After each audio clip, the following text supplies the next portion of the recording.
Hey everybody, it's Justin, your guide into the other side. Today I want to do a deep dive into SPAAAK's guide for, season 4 of the hunt for Heavy Metal Forge and the Rift. So he's basically compiled all the information that we need to know about gameplay and how to get started with the hunt. So let's jump right in and see what SPAAAK has for us. So right off the bat, you're going to need equipment. You're going to need to know what your kit, your kit has for your specific specialization, and these we'll also take a look at companions too. So, the first thing you'll need to know is you'll have a battle bag. So, there's 4 slots for heavy holders. There's 5 slots for heavies with companions. And when you set on an expedition, your battle bag will be stocked with a deployment kit, and the deployment kit will have have different items depending on your heavy class, and they all contain some combination of materials and useful components for crafting, right? So again, if you have a companion, you get a free crafting thread and you have a 10% damage boost against enemies. So that's really powerful, right? And some items, when you are out there exploring the Rift, will help you refill your battery, increase your speed, shrink enemy ranges, and more. So these things are called infusions. We don't necessarily know what they do yet, but they're kind of similar to power-ups, as speculation, of course. And you can also use gears to access more bonuses to improve your heavy's performance prior to starting an expedition, right? So if we keep moving on, we'll be able to take a look at the kinds of expeditions that we can take based off of the biomes that we choose to go explore, and they all have different levels of difficulty, right? So completing the difficulty levels of a biome will bring you passive votes, so that's the importance of completing a biome. So you can select a difficulty level, each have different energy costs for entry, so do keep an eye on your energy, and battery consumption during the, so basically it'll have different energy costs for entry, battery consumption during the expedition, and loot types. So to reach the next level, you're going to need to complete the previous difficulty level before you move on. So again, you can earn biome tiles by completing all the levels for its corresponding biome, and they function the same way as forge tiles, just that they also give you 1 passive vote per day. So that's also really important to keep an eye on.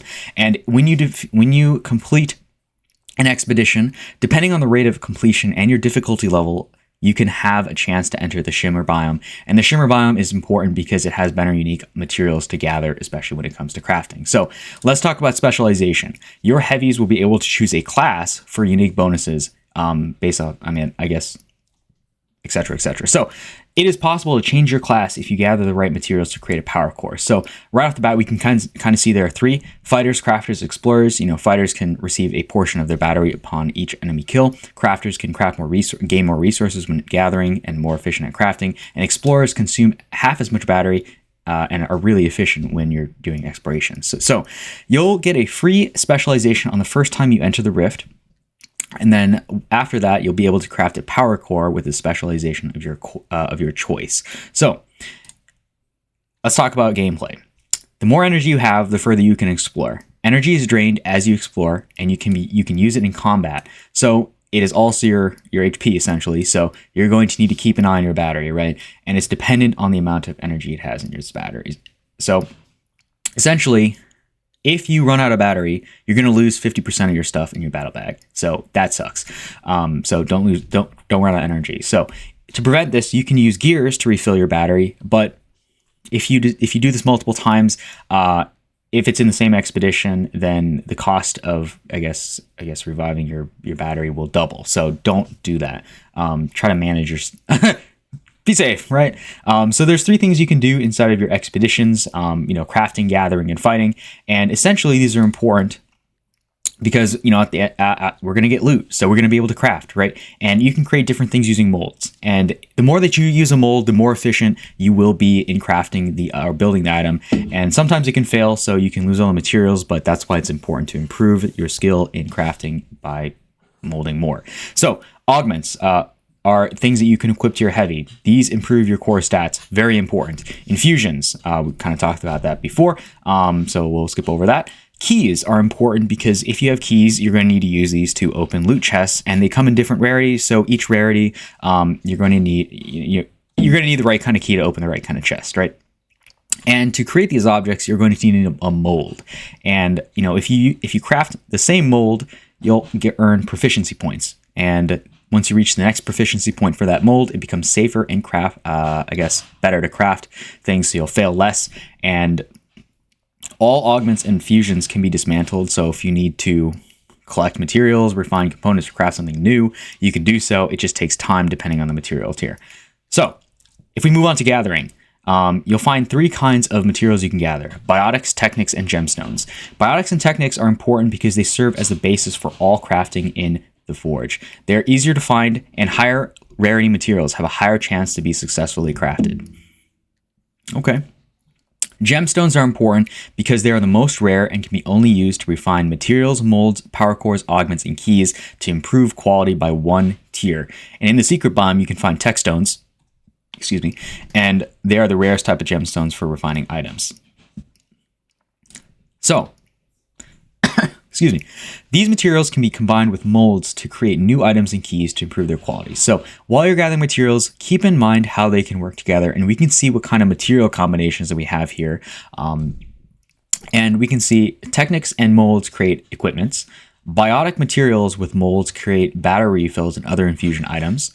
3 biotics or technic materials with a mold can craft a key, and then fusing a gemstone with a mold, a key, or a material can improve the selected elements by one tier. So you're going to want to take a look at this, get familiar with it, and figure out what you're going to be doing when you have materials to combine. So the Rift is not without danger. Let's talk about battling. These are turn-based battles, and it's possible to move around during the battle and use the environment. And in combat, your shield will absorb blows up to a certain limit, and then your energy starts taking the damage. So, basically, once you enter the enemy's attack range, the battle will start. And then it's turn-based. You can do one of 3 options: basic attack, special attack, and use infusions. So, kind of works a little bit like Pokemon. Once you choose an option, the player turn ends and the enemy will input their selection. So once both turns play out, the player will be able to move their heavy again on the fresh turn. So there's a move bar during each battle, and once that's depleted, the heavy will no longer be able to move until the heavy attacks. So once you take damage, your shield will take the hit, and then once you deplete your shield, you'll actually start taking damage. But you can replenish your shield with items in your battle bag, and once you exit combat, your heavy shield will also restore to 100%. But essentially, if you run out of battery, the expedition will end. And shields work the same for enemies too. So if you exit combat, their shields will regenerate back to 100%. So try to defeat them right away. Otherwise, you'll have to inflict more damage to defeat them. So if we keep moving on, a few battle bases. Pay attention to the range, use natural cover, and be vigilant. So in the Rift, every battle can be your last. So it's important to use everything to your advantage. There's going to be varying enemy types with different ranges and views, or basically FOV, field of view, and their natural attack range can be limited by obstacles as well. So use everything to your advantage. And they're going to be different types of enemies. So if an enemy can also see you if they see you first, they get to opportunity attack you, which means you can't move on your first turn when combat starts. So they don't all fight the same. So their attacks depend on the biome they live in. So biome, I guess that's going to be important. So we'll figure everything out once we jump into the Rift. So let's move on. At the very end, if you have a base C, a May C, or a back C, you can expect to have a couple of benefits. So base Cs, you can get crafting threads, 2 battle bag slots, etc., etc. Keys, chests, and more. Base Cs obviously have less, and then back Cs you have a pretty good bonus too. But you can read this, using SPAAAK's guide as well. So that's it for all the basic mechanics for jumping into the Rift. You're definitely going to want to explore the game guide. Definitely want to say big thanks to SPAAAK for giving us this really nice breakdown of the game guide, but definitely check it out as well. So I hope you found something interesting in this video. I hope you learned something as you're getting ready for Heavy Metal Forge and the Rift.